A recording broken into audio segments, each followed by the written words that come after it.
Murder is an incredibly humane concept when you think of it. All species kill to protect their young, to call those unfit, most often in order to stay alive. Everybody needs to eat. And yet in nature, all causes of death are natural. We exist simply for existence' sake. All victories, large and small, all the worlds that we build, everything we do, they will die. And of course, it might be remembered for a little while, by other equally perishable things. But in the end, existence will cease to exist. That is the way of the world. All things come to an end, eventually. All ways of life die, usually of natural causes, so to speak. But occasionally then, they die of something other than natural causes. And what is this word we have created, a stand-in for other than natural causes? Murder. A stupid word when you think of it, but an appropriate one. The sky was horribly dull, gray and navy. The car loomed out of the shadows like some shiny, dusty monster. It was just a little way across the yard. It was the same car it had always been, but tonight it was dangerous. And even worse, it was unavoidable. This was bad. This was really, really bad. And it was a sure thing. A few months ago, a crisis had been far away, horribly frightening. Yes, but just another news item. But as the days turned to weeks, it had edged closer. First on the news. A scene some viewers may find disturbing, though it was impossible to look away. But the scenes of the carnage had disappeared from screens once they realized that no solution was forthcoming. And then in rumors. Rumors it had traveled. Rumors distorted. And then in real stories. Of cousins and friends who had met their end. Then it had been scary. It had been a lock your doors at night, don't speak about it scary. And that was because it was real. And it was getting realer. The internet is a liar, the news too. But what about Sue, right down the street, who bawled in school thinking about her cousins, hoping that they weren't gone? Was she a liar? Were your own eyes deceiving you when you saw a boy little more than a child lose his grip on his life, gone before he could see the deaths all around him? Oh, this was bad. Oh, was it ever bad? And it was happening. Tonight, it was happening. They couldn't help what they were about to do. They weren't given a choice. They were just trying to protect their family. They were trying to follow instruction, to do as asked, even if the instructions were coming from the other side. But were there sides? No, she realized, there weren't. It was the fire and they were the kindling.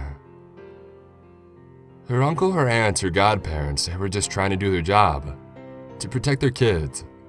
They loved her, for sure. But in this situation, they were like game show judges, the biggest phonies of them all.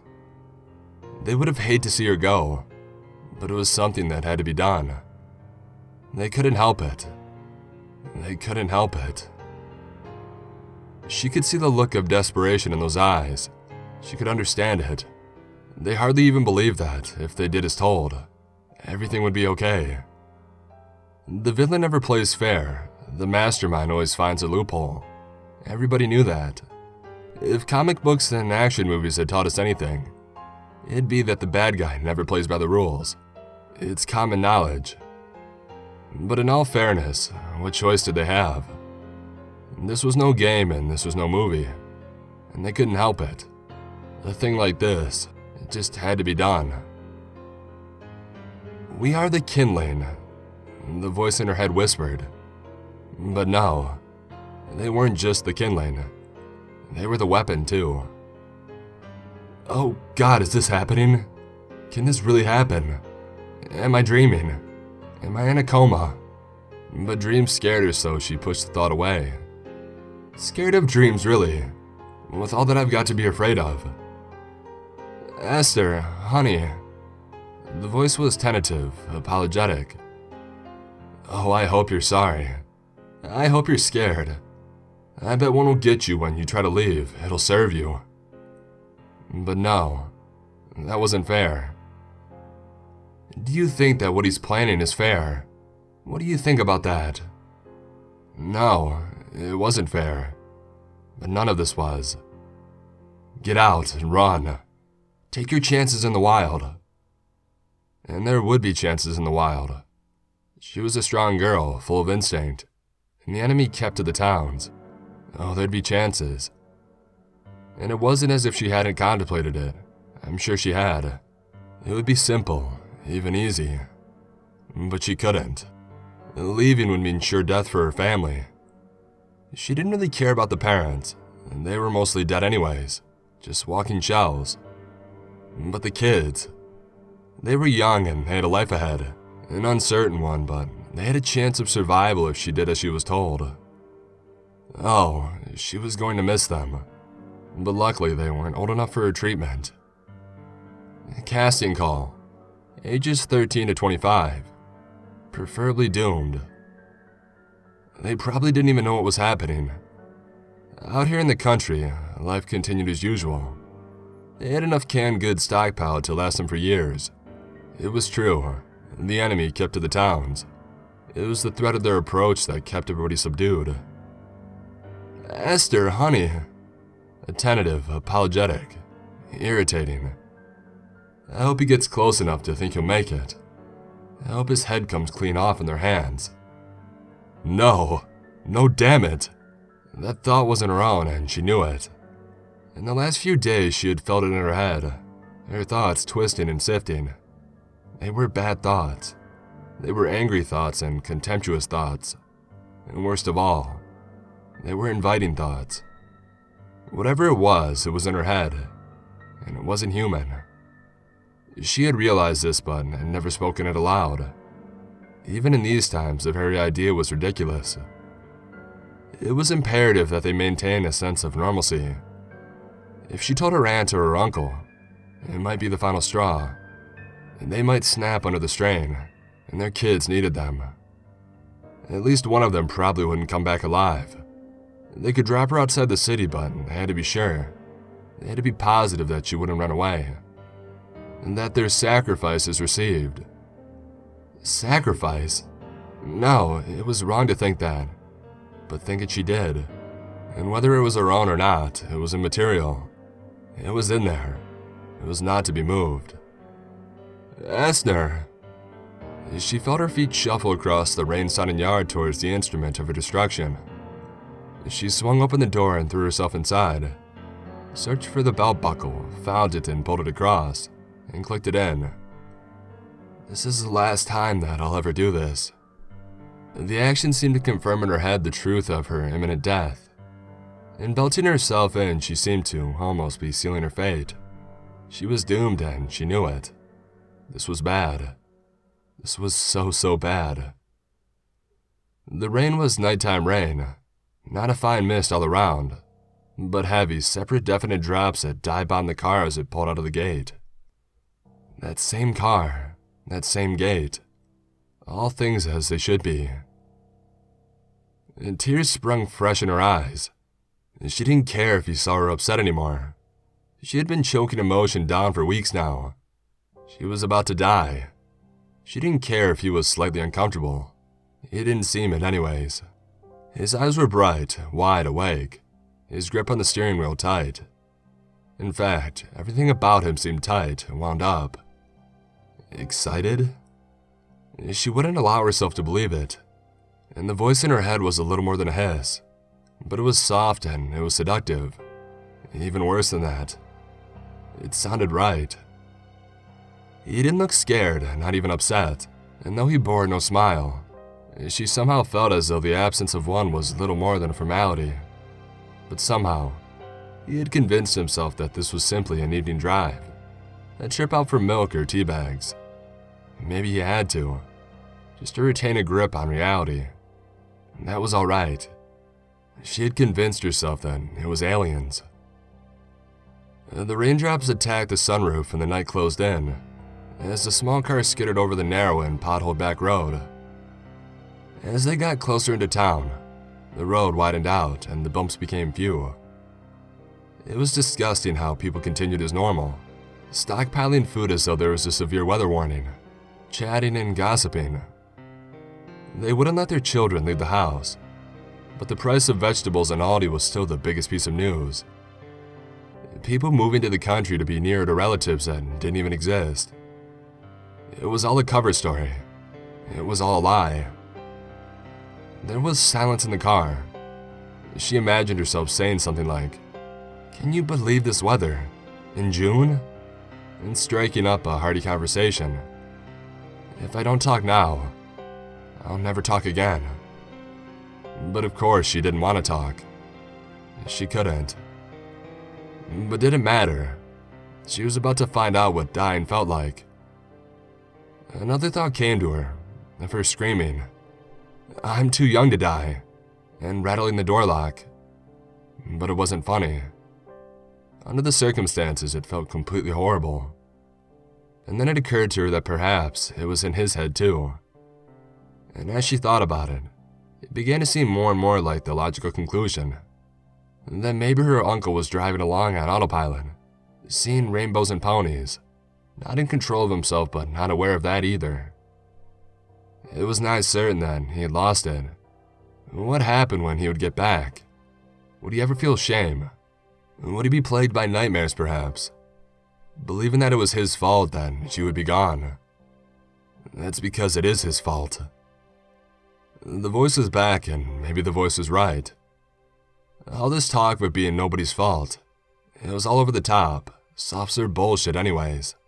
It's nobody's fault if the world ends, sure. The ritual sacrifice of a niece, that's another thing.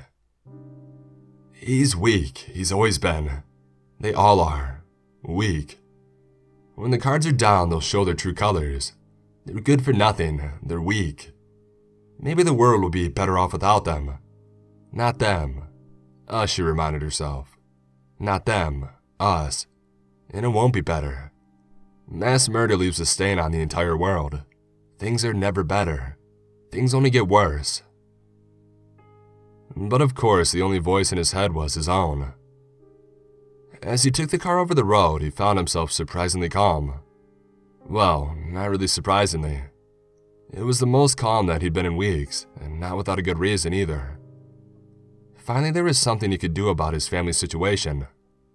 The week spent idle, fearing but being unable to do a thing, feeling like the worst damn excuse for a man ever created. They had been hell.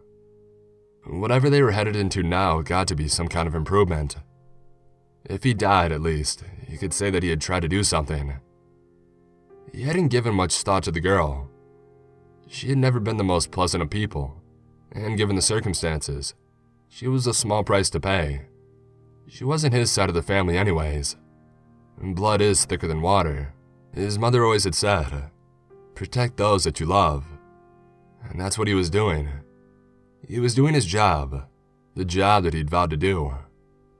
He had no choice. Now he could do something, and that was a good thing. Maybe by Christmas, it would be all over. He felt good. She felt ill. Waves of fear rushed over her. It was the way that they walked, lurching and stumbling, not looking where they went. Like zombies.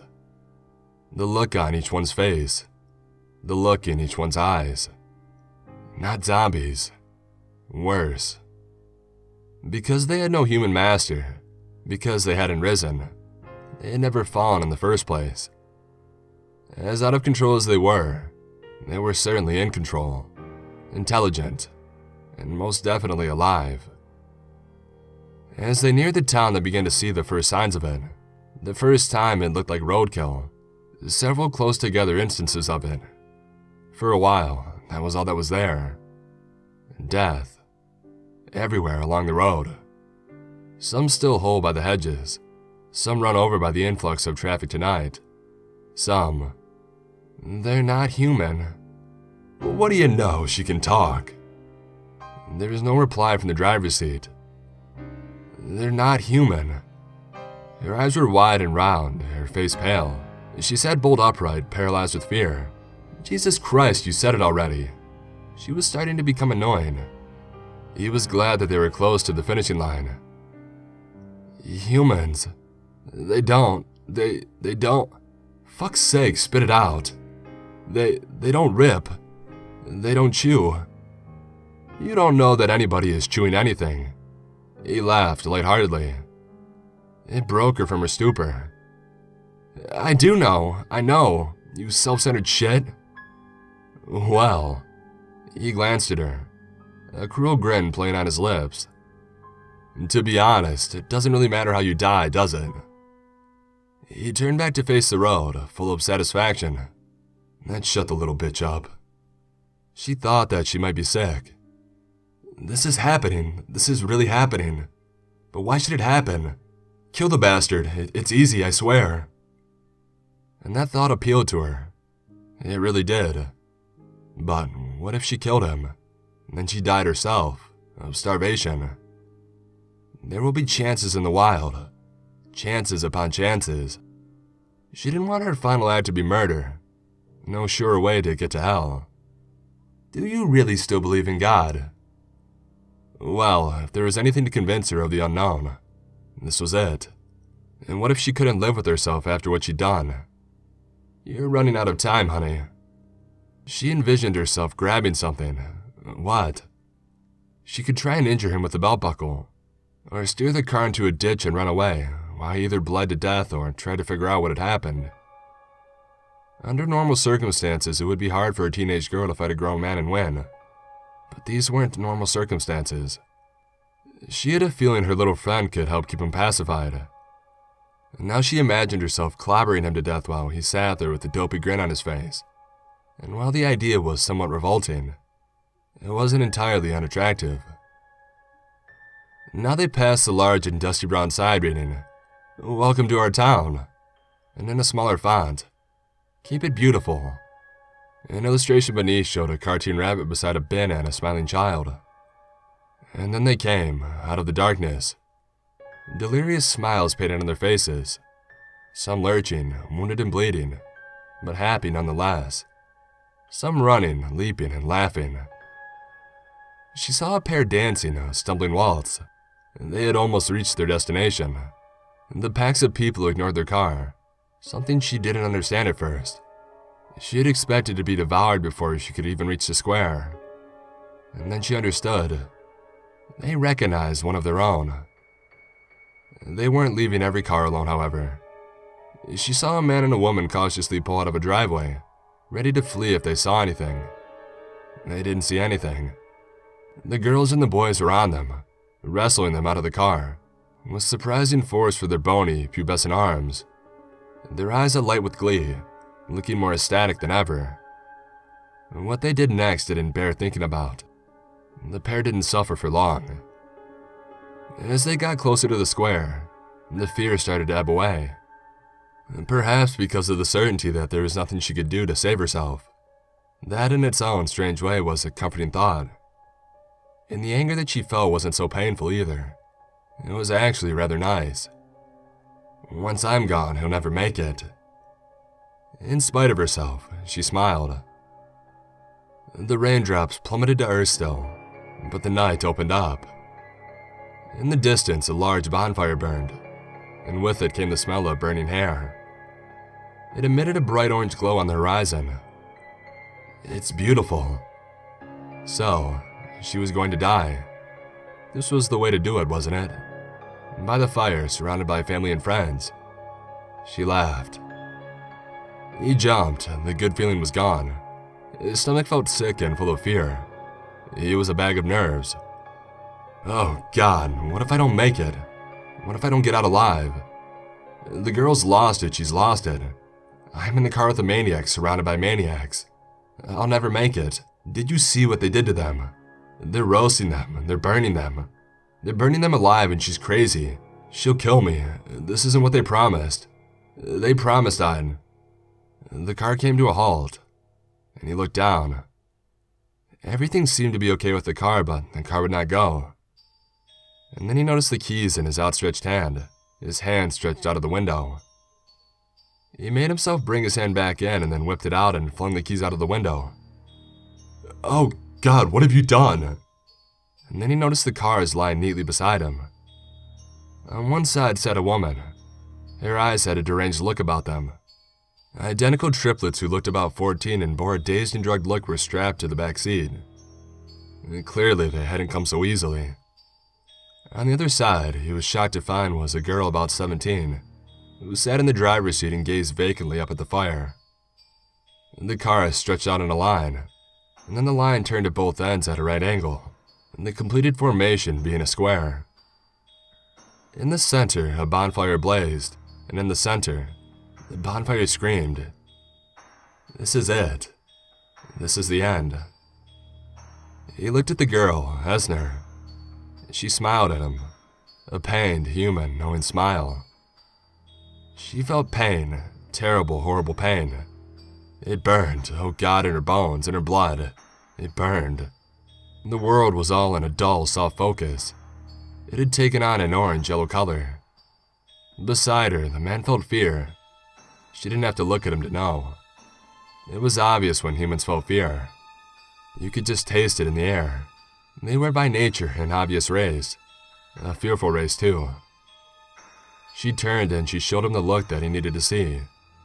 It was small to comfort him, and that she knew. Ah, well. Small comfort was better than no comfort in one's final moments. He saw the look change and the fear overtook him. His mind wouldn't stand the strain much longer. A new civilization, a young civilization. They would raze this town to the ground. They would raze every city and build anew. Build up out of the ashes.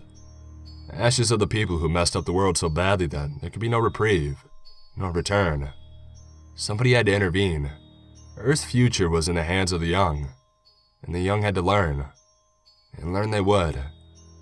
And they wouldn't teach their children a new way. The fire warmed her, and the fire was good. The fire made her strong. She could fight the pain. She could fight anything. She felt happy, happier than she had felt in weeks. And to feel happy was good. And to feel strong was good. And to escape was good. The new world would be free of man's imperfections. Unified as one body, there would be no wars. Every young brain educated to fully harness the people's potential. Man was disloyal. The new people were not. There would be no betrayal because the disloyal had shown their true colors. They had sent their own young to what they believed to be a certain death. They would be punished for their sins. Not the kindling, the weapon. She grinned at the man, but he didn't grin back. It was a shame. It was a crying shame. This is good. This is really, really good. The bodies of the delivery man and the woman burned in the center of town. They had to be punished. At 9:08 that night in June, Esther lost her grip on this life. He didn't have time to think that he was going to make it. His head came clean off in her hands. The sky was a horribly dull gray and navy. She was the same girl that she had always been. But tonight, she was dangerous.